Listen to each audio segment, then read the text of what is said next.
Hey, this is Meredith Elliott Powell, and you know what time it is. It is 8 a.m. Eastern, well, a little after 8 a.m. Eastern, due to a couple of difficulties.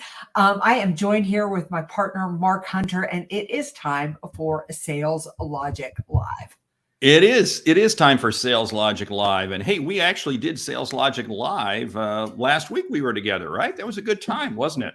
Good Yeah, time. it was just earlier this week, Dallas, Texas. We had an amazing time. Really dove into the strategies, everything you need to know to really sell successfully in today's marketplace. Yeah. And we had people on from Australia, Europe, and North America. So it was good. But hey, we need to talk about today's show. Today, we're going to be talking about your value proposition and is it relevant? Let me tell you some things are changing out there, and many value props just aren't working. So that's the topic we're going to dive into. Sound good to you?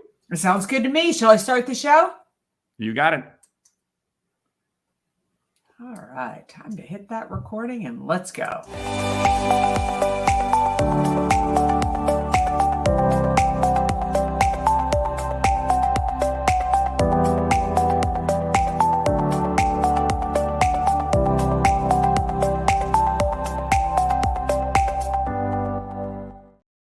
All right, once again, 8 a.m. Eastern, time for Sales Logic. Now, I'll just tell you really quickly how the show works. Every week, Mark and I come to you with a brand new show. We start off with a question from you, the audience. We discuss a hot topic.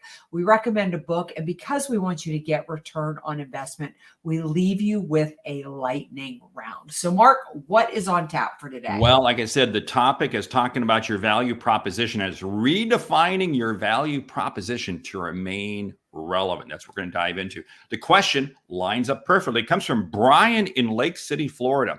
I am feeling the challenge of the marketplace. I'm in the home services industry. We've been on fire for the last few years, and now things are changing. How do I get business to pick back up? Or can I? Brian, those last three words are negative. Yes, you can pick business back up. Yeah. Yeah, but he is in a business that has been on fire. And so I think probably the very first thing to pay attention to is the marketplace has shifted. And when the marketplace shifts, so does your sales strategy. It needs to change with it. So it isn't that you can't be successful, because you can. I mean, Mark's absolutely right. But how you go about being successful needs to shift. You know, there's so many things here, and it's so relevant that home services industry, Lowe's, the home improvement retailer, just announced that they said, you know, DIY and home improvement is very much slowing down. So, Brian, you're right in track. Here's the thing you got to do, Brian. Go back to your original customers. Go back to the customers that you've done work with. Talk to them. Ask them. There's two things that you can do. One, there may be additional business that you can get from them. But two, there are also referrals that you can get from them. So you talk about redefining. There's business right there that you can get. But here's what you're going to find. You're going to find what are the next things that they're looking for? What is the extension? Because again, when we talk about home improvement services, it's like a lot of industries. It can go in a lot of different ways. And what you need to do is you need to just keep your eyes and ears open, and you'll find that next niche to play into. Yeah, that is so true. I mean, if you really want to understand how to succeed in the marketplace, especially when the marketplace shifts, go out and talk to your customers. Their complaints, their issues, their fears, their challenges, what they're focused on, that is your path to growth and profitability. That is your differentiator in the marketplace. People will do business with you because you understand them, not because they understand you. Yeah, you know, one thing, when you look to redefine your value proposition, don't look to take margin out of your business. I see this happening so frequently. What happens is people, I'm going to have to cut my margins. I'm going to have to cut my prices. No. This is the time that you look to say, what is that next service that I can be providing? Now, Brian, you're in a unique position. Lake City, Florida. Let's see, we're recording this in the month of almost June. That means we're coming into hurricane season. Yeah. So, Brian, your business could change on a dime, unfortunately, due to weather situations. And this is a heads up for anybody. You have to be aware that you may be needing to redefine your value proposition. Totally agree with that. But be eyes open and be mindful of what's happening out there in the economy, in your geographical area and so forth, because opportunities arise. You better be ready to jump on them. Yeah. Happy Memorial Day to you too, Brad. It is an important, it's just an important weekend, but a compelling value proposition is the cornerstone of successful businesses. You are absolutely right, Brian, as it distills the unique benefits and distinct advantages that make your product or service indispensable to customers, setting you apart from the competition.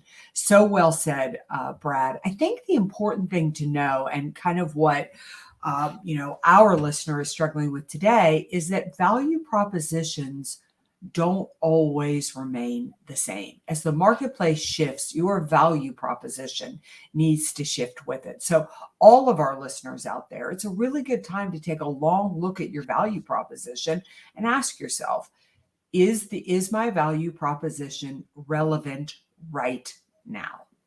And when we talk about value proposition, it doesn't necessarily mean changing what you sell, your product or your service. So well said. It's just how it's positioned. I'm going to give a quick example.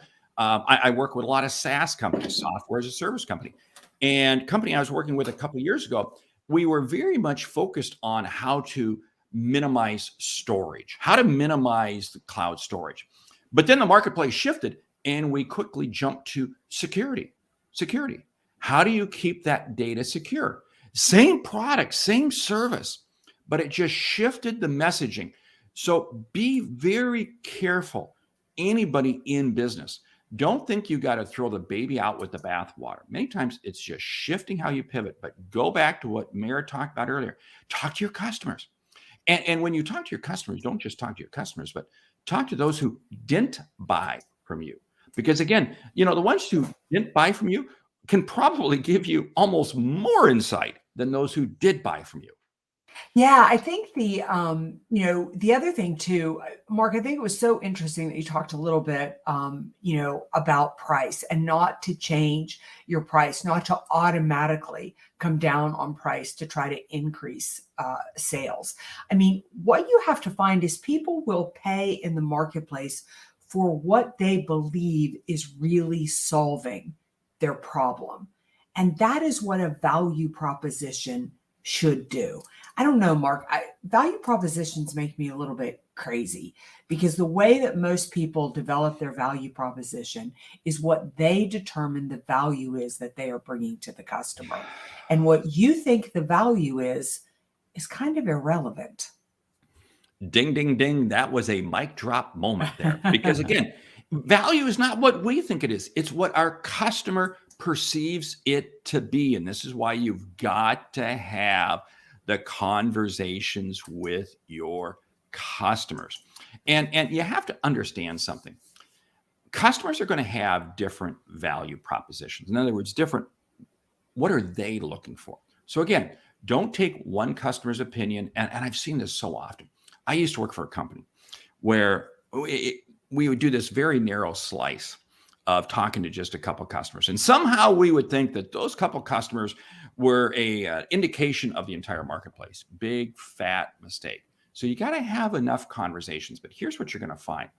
You're going to find when you're looking to redefine your value proposition, there may be several different niches that you go down. And that's okay. Because again, the economy is kind of going sideways. Remember, I'm the optimist. Mayor's the realist. It's going sideways.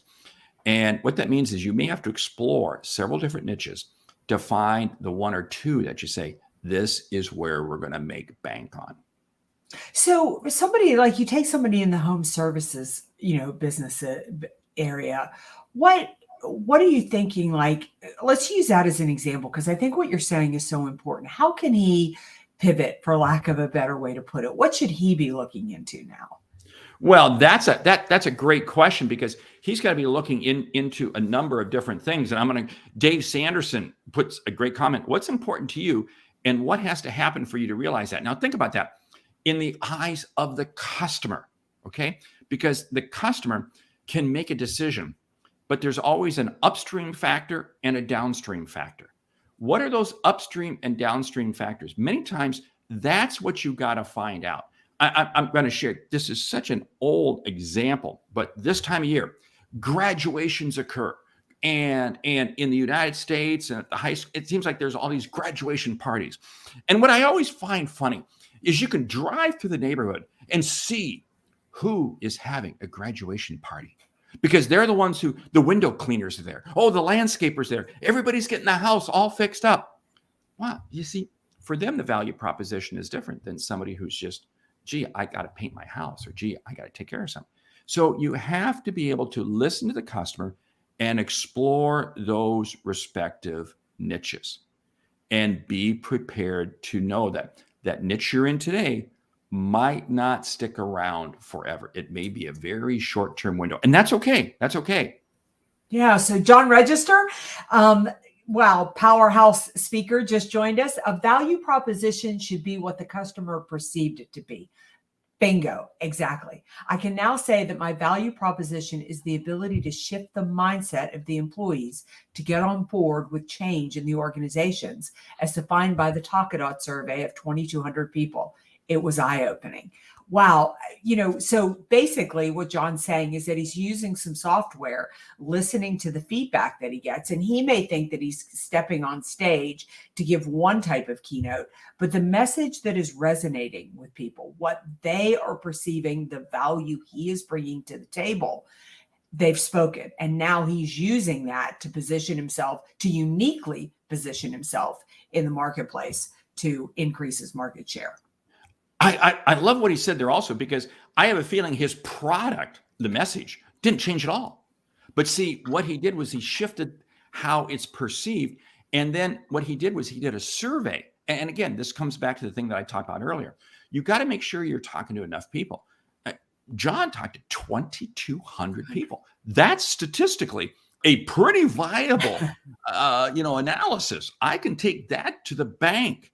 John, you're spot on with that. See, this is the other challenge, and I'm going to share this with small business owners and big business owners. What happens many times is the marketplace changes, and there's a scram. In fact, I was having a conversation with the CRO yesterday, and I was talking with the CRO and a couple of his main lieutenants, and we were talking about this very thing, that the marketplace has changed. And he said, "Well, I'm under pressure because I got a board meeting coming up in a few weeks, and I got to see." You got to be cautious that you don't just jump into the wind, and whichever way the wind is blowing right now, that's the way you go. And that's what I was coaching this CRO. Step back, hold on. You're going to have to buy time, because we don't know where the marketplace is going yet. And it's going to take some analysis. It's going to take some customer calls. It's going to take some at-bats to really find out where the marketplace is at. So you got to be a little bit cautious. Don't rush too fast. Yeah, I love that fits in really well with what John Wong is saying here, is that too often sales teams lock in and forget the sales has ebbs, flows, and tides. Learning to ride these changes is vital. You won't. I love this statement, because even though when the economy shifts, it may not be your best year on record. That's okay. I mean, you still do incredibly well. You don't always have a banner year, but just by simply changing your value proposition, you do a couple of things. You remain relevant in the marketplace. You show up solving the problem that your customer needs solved. And when the marketplace shifts back to being strong, people remember that. Yeah. Now, remember, I'm the optimist. So I'm going to say it may not be your best year financially, but it could still be your best year because you've repositioned your company for years to come. Now, here's the other thing, and I love what John's talking about. This is the issue. And this comes up. So many times what happens is business is in trouble. Well, our ICP, our ideal customer profile, isn't working.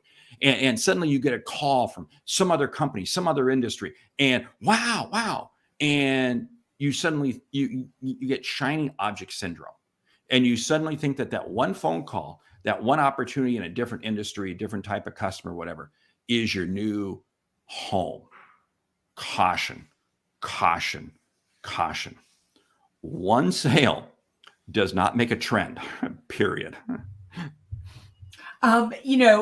kind of speaking on that in on value propositions and things like that is making sure, just because we're talking about an economy starting to shift, and our listener is in the housing industry. Now, you would have to have your head in the sand if you don't think the housing industry is going to struggle some, over the next year or so. So do you have complementary ICPs?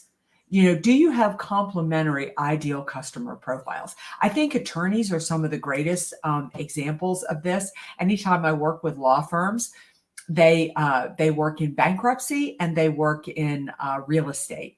What's the idea behind that? Because when the real estate market is hot, the economy is hot and things are growing. The moment that the economy starts to shift, they move all those junior attorneys over into the bankruptcy areas because they know that they know bankruptcies. That part of the law is going to shift and going to change. So it's a matter of just saying, how is the market going to move? What could I do to really, in the home improvement space, you may want to be set up to service new homes and builds, and then doing repairs and service, because there are balance to those that help you out when the economy shifts. See, what Mayor just talked about, it's the same service. You're just positioning it differently. And this is what's so key. When you think about your value proposition, you have to think about how are you going to be able to communicate it to create a point of difference with your customer. Go back to the question, the question from Brian in Lake City, home improvement services. That is, there's 10,000 people with a pickup truck and a van that can probably compete in that service in his area. So what does he have to do? He has to be able to create that little piece of distinction that allows him to separate himself from others. The point of distinction many times is going to come from the conversations, go back to what we talked about at the beginning, to your existing customers. Listen to them because they're the ones who understand you. They know what you can do. They know what you can't do. And they're going to be the most relevant ones to be able to help you redefine. And it's not like you're asking them, hey, would you help me redefine my value proposition? No, it's talking to them about and asking them a couple of questions. One, talk to me a little bit about how you appreciated and how you really benefited from what we were able to do. Two, ask them, hey, what was the criteria you were kind of going through as to why you actually selected us? What was the reasoning? Three, why did you even think you wanted to do the project? Why did you think?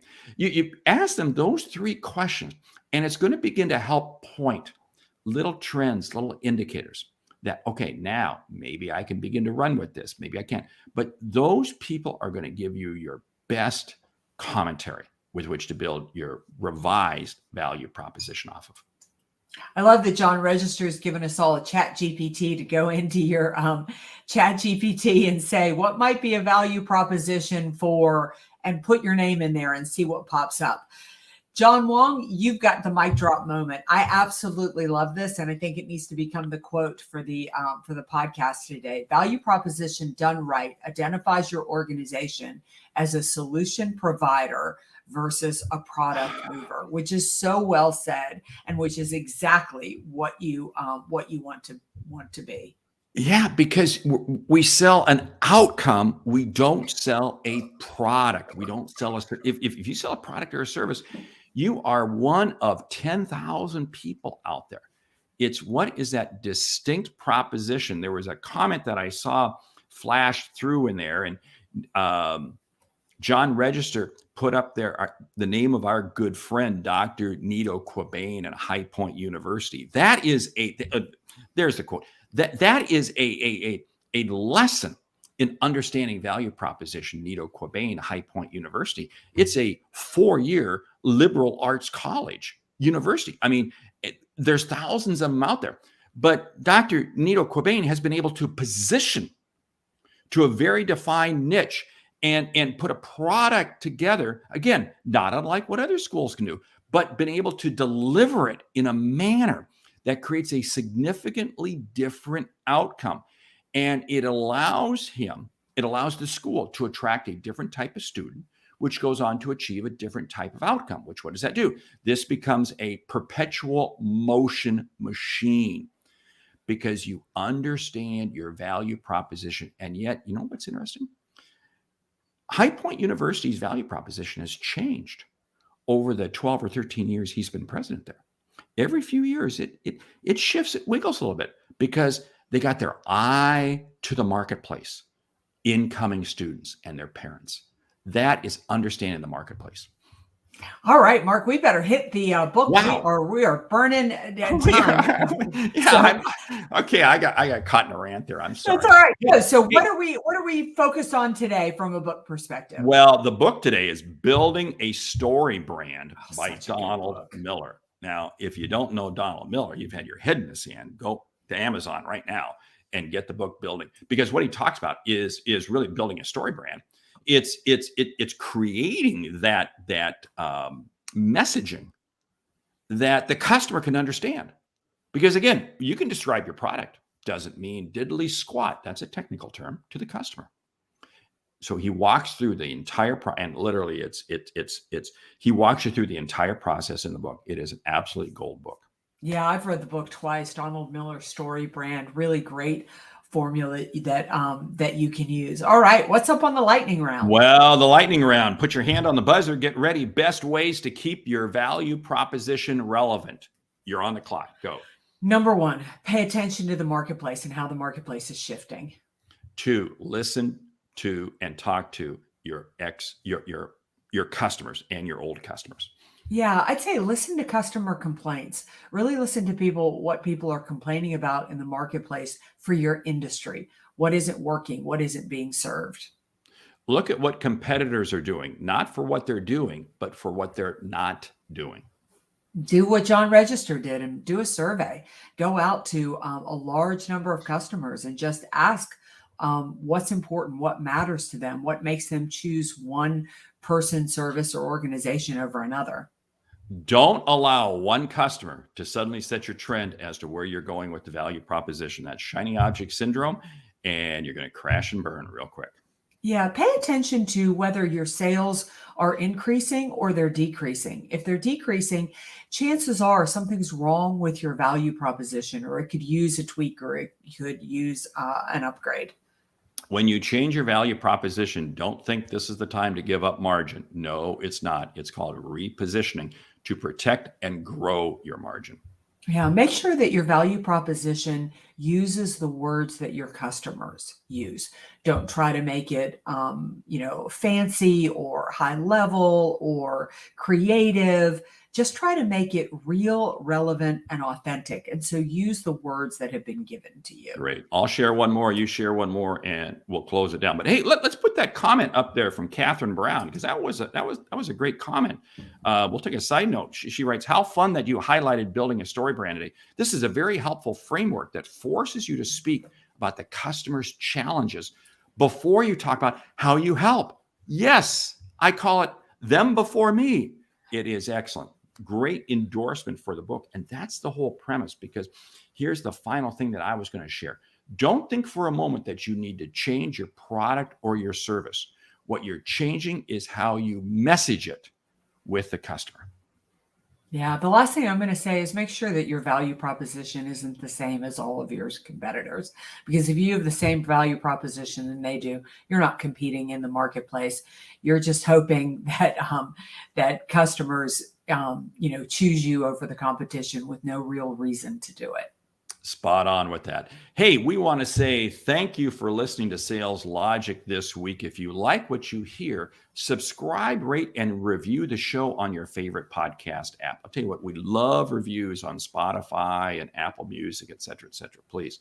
If we've helped you earn a single dollar, please consider telling a friend about our show, because it's how we grow when we help you grow. I'm Mark Hunter. And I'm Meridith Elliott Powell. Remember, when you sell with confidence and integrity, uncertainty suddenly becomes your competitive advantage. And the sale becomes logical. A couple of things here. Number 1, I want to point out we're recording this Memorial Day weekend, and so well said, John Register. General Timothy Maude Major Ron Millham and Command Sergeant Major Larry Strickland. They're the ones that John is citing that he remembers who were killed in the 9/11 attack on the Pentagon. I think it's such an important weekend to remember that we have what we have. We have the ability to sell in this country because so many that have sacrificed for us. Also want to mention, Mark and I have the Sales Logic Mastermind coming out of Sales Logic Live. We've got quite a few members jumping into that. We're going to put that out in the show notes. We would love to have you join us. With that, I hope everybody sells a lot, has a great weekend, and remembers those who made our lives possible. Thanks again.